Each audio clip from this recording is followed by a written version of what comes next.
Hi, I'm Amy. And I'm Rosalind. And welcome to Ultimately You, the chat show, podcast, and YouTube channel. Here is today's episode.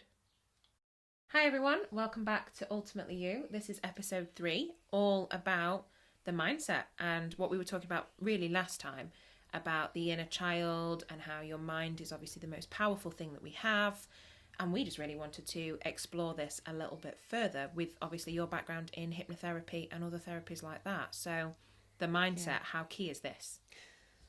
Wow, I want to say it is a minefield, and literally, and I can remember all those years ago when I wanted to understand. I was really deeply into, because I was doing Reiki healing, I was noticing people that was, well, working in a medical centre as well. I was noticing people that was needing, not just needing healing for emotional state. It was about their it was creating their physical state. So they was creating their own illness. And I can remember listening to a gentleman, I can't remember his name now, it'll come to me later, but I can remember listening, and when he talked about it, I was absolutely, you could have blown me down. I was absolutely stunned. And there were certain things that was wrong with me at the time, like thyroid issues, you know, and one or two other things that was going on with me. And I thought, wow, have I really created this? And then I was looking at other people that was poorly and ill, and I thought, have they created that? And to be quite honest, I didn't want to acknowledge it at first. No, you wouldn't. It's quite a big thing. Yeah, it was, because you think, why would I do that to myself? Surely. But the more that I got into it and the more I became curious, that was it. I was in hook, line and sinker. Surely not you, Ross. And it just so happened that the clients that came through the door was having ailments of certain things. And, you know, it may be cancer, and it may have been terminal, and I couldn't help them to get better. What I could help with them was emotional and to help with the chemotherapy. So that was great. So, you know, I never say that you can cure anything, but the fact is there's also been vast improvements, and there's been times that, yes, it has completely taken it away. Because I started to understand that with thyroid, etc., is down to worry, and, you know, and it was about grounding more. So, and it was about exercising more. So instead of just taking the tablet, no disrespect to GPs, but they're treating a symptom, I wanted to take the cause away. I wanted to get deeper into this. So I worked that way on myself and came off medication. And I will admit that, you know, I've had things happen in my life, you know, people pass away that's been close, and, you know, different things going on within my life, and we all do. So I did need to go back on again, but then I could pull my socks up again and took my health into my own hands, because I knew how I was creating it. Well, and your body's brilliant, isn't it? Like, you can deal with things that you probably don't think you can deal with, as long as your mindset is in that place to start moving on and healing. And you can take as many tablets as you need. That's perfect. That's why we have medicine. But really, are you addressing what's caused it or what's making it worse? You know, are you allowing that anxiety or that worry or that stress, or insert everything else that we go through here? And are you dealing with that? Because I know my own personal problems have been a hell of a lot worse when I've not managed me properly. And this is where the mindset again comes into it, because, you know, we're touching on health here. However, so let's look at it now that we have emotional issues that pop up. Now, these emotional issues can be from a child, they can be from yesterday, they can be, you know, a lot of my clients has gone into past lifetimes, if you believe in that. I certainly do, and just because my clients have taken me there and I've experienced it personally, I'm not saying that I expect other people to believe that. But once we've healed what the root cause was and we've taken that away, then it's not that we get rid of the image necessarily, but what we do is take away that emotion. You know, and which so is sometimes more burdensome. Absolutely. And your mental state then improves too. So it's, and spiritually, you know, it's not just spirit, you know, it's about your spirit. So your energy improves. Absolutely. So when we go back to mindset, and this is what really, when I started as a hypnotherapist, I can remember sitting there, and I have to laugh, thinking, oh no, I've brought 2 children up, and language patterns, and I'm thinking, I didn't realise how it affects us so much, and how just saying a throwaway comment to somebody could have such an effect. Yeah, on lasting effect. Yeah, lasting is the word, actually, because and you know as an adult that was trivial. Mm-hmm. However, it still stays there emotionally. Oh God! So that emotional charge is the very thing that gives you the trigger. Yeah. So when somebody says something like that, even though it was a throwaway comment, you're triggered and take it personally. Mm-hmm. Does that make sense? Because Absolutely. Of that. And so within my work with clients is to take that away. So whether that be a phobia. Yeah. So just for an example, so a phobia of spiders. I mean, a lot of people, not most people, but a lot of people say they have a fear of spiders. And it could just be that their mum reacted in such a way that she saw this spider and you was a toddler or you was 5 years old. So from that moment, you also became triggered. Mm-hmm. And that was just from your mum. Yep, learnt behaviour. It is. So then you add to that, because the more you see a spider as you're growing up, you're fearing it, and it seems to just build and build. Yeah. And really, it can be quite easy to just take that away, because it is just a learnt behaviour. It is, it's programming. And it just becomes that trigger. Mm-hmm. And so that can be taken away, and you've just mentioned programming. Absolutely. So you can reprogram the brain. Yeah. So it's a computer. Yeah. In simple terms, and it can be rebuilt. Yeah, and on that, I just want to back that up by saying, we have the conscious mind, mm-hmm. but our unconscious mind will always override it. Yeah. And our unconscious mind is, even from being back in the womb, being born, is absorbing everything around you. So anything that your authority figures, like your parents, your grandparents, aunts, uncles, even your friends' parents, whatever they say, you take it literally. Okay? Because you have no filter. The conscious mind is not fully formed at that stage. So then it starts to form, sort of around 7ish, but fully formed at teenage years, adolescence. And this is the interesting age, is like, they think, why do these teenagers think they can tackle the world? Well, you see, all of a sudden, they start to be able to rationalise things themselves. Yeah. So at that point, I love that, because, they have their own identities earlier on anyway. They do. But actually, as we get to adolescent stage and we become a bit rebellious and we become is because we're not conforming as much anymore. We're making our own judgment on the world, if Absolutely. you like. However, there's a flaw with that. Because you've still had all that programming as a child, and that's the big difference here. Mm-hmm. So that programming that you've had is still moulded you all the way into that adult that you're becoming to be. All right? And, it's like when I have weight loss clients, they'll say to me, oh, well, my friend just went onto this diet plan and she lost weight and she stuck to it, and why can't I do this? Mm-hmm. Well, I couldn't do that either, because I rebelled after 2 weeks and I was in deprivation. But we'll talk about that another time. But the thing is, I've noticed with some of my clients that they've gone into past life as well, and they've come in with this. Mm-hmm. Or as a baby, as a toddler, their parents told them they must eat everything on their plate, else they can't go out to play or they can't have a dessert. But the thing is, the parents sometimes, the plates was probably, or the portion sizes rather, was probably too big for them. Mm-hmm. And so the tummies are fuller than they needed to be, and then they got used to overeating. Yeah. Or the parents could have had, or a parent could have had a bad relationship with food too. Yeah. So again, it's a knock-on effect.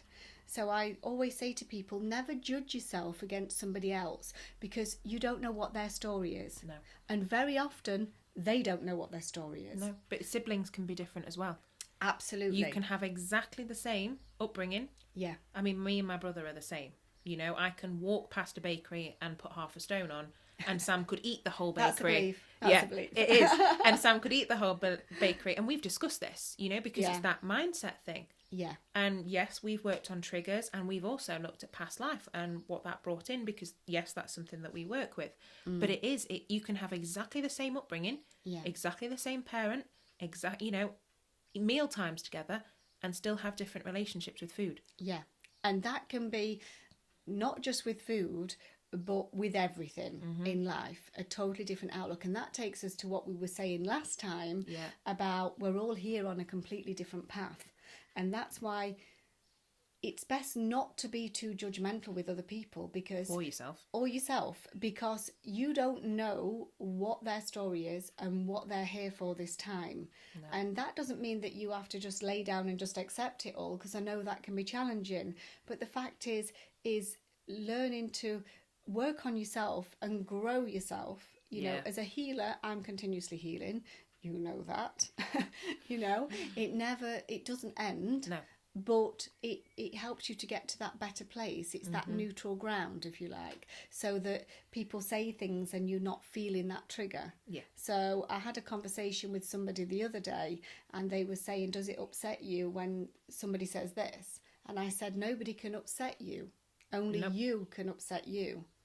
And even though that comment wasn't liked, the fact is that it wouldn't upset you if you didn't have a trigger about it. No, absolutely. But there's that old saying, isn't there? Life is 99% how you think and 1% what happens. Yes. Yeah. Because you create your own reality. Yeah. Every single day, how you choose to think and react to things creates your own reality. It does, and I think we spend far too much time, and I'm sure you know people, and I certainly do, that live in the past. Oh, all the time. He said that, she said that, I can't forgive them, I can't do... And it's like, it's about living presently. But those, like I've said, the unconscious mind will always override you. So it's about working with that. And when you notice that that's coming up, you can program it to what you want it to be. Absolutely. Because your unconscious mind doesn't know the difference between imagination or reality. So, but it's the emotional part of the brain as well. So it loves emotion.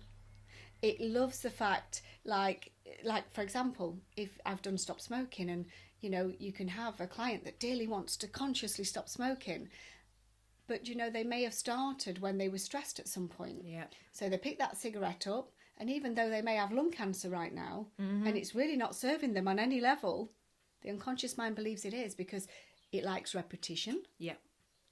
It's emotional. It's irrational. So when you think of all of that, the next time that person's stressed, they will reach for a cigarette again, even though they may have lung cancer and not very long left on the earth plane. So, and they're thinking, well, this is not making sense. Why can't I stop? Yeah. Well, that is exactly why. So then it's programming it what you want it to know. And that can be hard at times. And this is where hypnotherapy comes in, and some of the other techniques that I do, works to just let that go, that it's okay. It's letting that part know that it doesn't need to do that job anymore. Yeah, absolutely. And that's the integral part. It doesn't need to do the job anymore. Yeah. At one point, it will have served you. It will have taught you something. You will have learned something, whatever that may be. Yeah. Doesn't mean you need to carry it. And these triggers can come through in marvellous and weird and wonderful ways, as we know. But I think the important thing for most people to understand is that you're not broken or anything like that. Yeah. It's reprogramming. It's relearning. You're right. And what very often happens is that people give up because this is just the pattern I'm running. Yeah. They can have a bad relationship. I've always done this. Yeah, this is just who I am. It's actually not who you are at all. No. On any level. No, that triggers both of us, doesn't it? We're like, no, don't do it. Because, I've nearly thrown my work away. I've nearly... because I've been there. Yeah. Even of late, there's been some things that's been triggering me, and I've thought, right, okay. So, but instead of me at one time thinking, do you know what? This is the way I am and I can't change. It's about thanking the universe for showing you that, for showing you what it is that you need, that you're ready to change, to move on. Yeah. So this is why, and I'm not going to go deep into this at all. In fact, I'm just going to scratch the surface.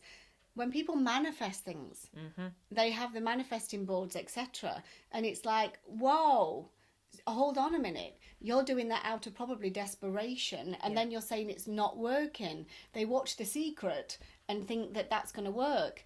And you know, I was one of those years ago that thought I was going to fly with everything, and then I fell on my backside. It just didn't happen. But then I realised that, oh no, that's not actually who I am. No. It's not really what it's all. I mean, this is another podcast, but I'm just saying, we can go so wrong. So the nuts and bolts of it is that we can change, and it is only programming, and that programming can be altered, interrupted, disturbed at any point you want it to be. You have to train it to do that, and that's the important thing. And you've got to want it enough. I was going to say, you need to want it. Yeah. Because to want to change really is the catalyst. You can sit there and you can preach, and I have done. You can change. Of course you can change. Everyone can change. But until you feel it so strongly that you believe it, I can change. You might not know how you're going to change. You might not know what you need to do to change. But that first step of just saying, this is not enough anymore. I want to change. It's usually when you're on your knees. I've been there many times, and I don't know even the words I've used, but I've just thought, take that away. I nearly said something else then, but it's like, just take it, because I'm done. That's it, I quit. I've learnt my lesson. I'm done. And this is it. You know, we sign up for those lessons, remember? Doesn't mean we need to drag them out. That's right. And as well as the programming that we have, you know, we can come through like this as well. So it's about saying, do you know what, I'm not happy with that. And knowing, like you said quite rightly, you're not broken. Things can be changed. Always. And you can be in a completely different space if you choose to be. Yeah. And I've had clients that come to me and they think that it's going to take lots and lots of sessions, and actually, no, it doesn't. No. Very often. I'm not saying that's the case with everybody, but what I'm saying is it's not about that. No. It's about how much do you want it? Are you ready? And do you want something different? And if you are, then you can do it. Yeah, absolutely. And it doesn't have to be long. It doesn't have to be hard work. It doesn't have to be painful. Yeah. But, I mean, yes, okay. Some things do take longer than others. But, yeah, if you are willing to put that change in and put the time in to change it, even something as simple as picking up the phone and telling your friend, I've had enough now. Yeah. Just that vocalisation that I need to change, there is more to life than whatever that emotion is that you're feeling, is really powerful. Yeah. And it's underrated in many ways. The problem is that people get up in the morning and they do the same old routine day in, day out. And then wonder why nothing's changing. And they're just wired that way. Yeah. And they don't do anything different. And they don't aspire to be any different in any way. And, you know, they, as I say, you hear so many people saying, this is just the way I am. And no, that's your, you know, it's your conditioning. Yes, it's built into you because that's what you know. But actually, it doesn't have to become your reality. No, not at all. You can change that at any point. And I think that's really interesting, because I know when I've said to people, you're not broken, you can change, they look absolutely stunned. And I don't understand that. But then I don't like the expression broken. Yeah. I really have an umbrage with that one, because I don't think anybody is ever broken. You know, I think we're told we are in so many ways. But actually, we're so individual. Every single person is so unique. You know, you can change, and you do. I've seen it when I've said to people, well, you could get rid of that. And they look at me astounded, and I'm like, all you need is a bit of an open mind and a willingness to change, and you can get rid of it. Yeah. But then sometimes I think there is a fear in that, because it's all they've ever known. Yeah. So then you get that fear response of, oh my goodness, but this is who I am. What am I going to be like if I change? Yeah. And sometimes, actually, no, people do not fear the shadow, as we call it, the negative. They fear what happens when they step into that positive. What kind of person will they become? What kind of things can they achieve if they let that thing go? Because most of the time, nothing stands in your way but yourself. As corny and as cliche as it is, it is often nobody but you. Fact. And you're right, it's about shining shine in your own light, and we can fear that. I know with some of the healings that I've done myself, that I've needed to overcome, and I say needed because I feel strongly needed that I've got to let it go, because I'm like that. Absolutely. Don't let I want to be the best version of me that I can be all the time. So, and I want to be the happiest version of me that I can be. So, you know, I'm happy to work like that for me. But there's been times that even in my healing process, I've had to overcome that fear. Yeah.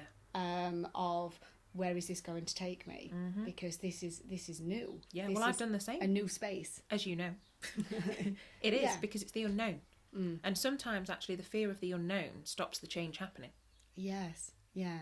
But isn't it liberating? It's exciting. When you do that and you let something go. Yeah. You know, I mean, you know, Amy, I just worked on something yesterday and I'm still feeling it, and I'm feeling the effect. And, you know, I'm not ready to discuss right now what it is, of course. No, but absolutely. I had a profound shift yesterday, and even I feel emotional talking about it. So this is raw for me. Yeah. And, you know, but I'm happy to go with it. But this is new territory.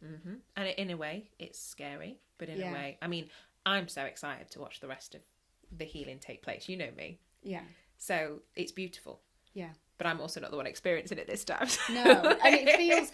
The point I'm getting across as well is, though, even though I feared it, I actually feel so good that it's been something that stood in my way all of my life. Well, look at the first thing you said this morning. A weight's been lifted. Yeah, yeah.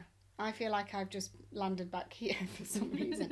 But it's good. Yeah. It's a positive, and that's the point I'm making, is that I could have chose to just stay in that space that was just making me upset. Yeah, and unhappy. Unhappy, confused. Yeah. And now having done this, which I will talk about it in a podcast. It's just too raw at the moment. Too right. We're not doing that today. But I just... Yeah, I feel different, and I feel lighter, and I feel, Sometimes good. You can't explain the change.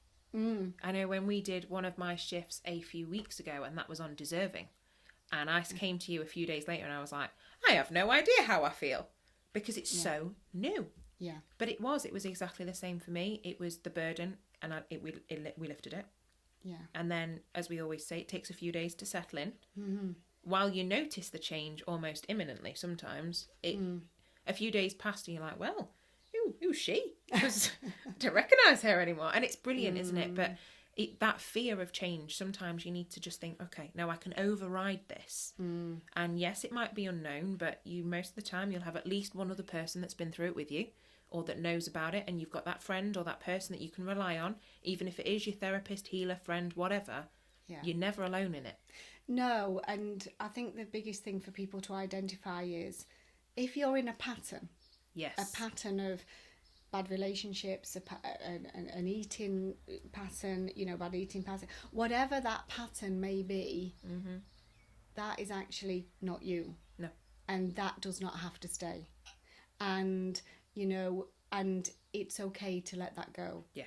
But if you choose to own it, and keep saying this is me and that's my life and I'm a failure, etc., then it's going nowhere. Oh no. You're just reaffirming it all the time. Yeah, that's who you are. And we see it with everything, from me and me Greg's analogy.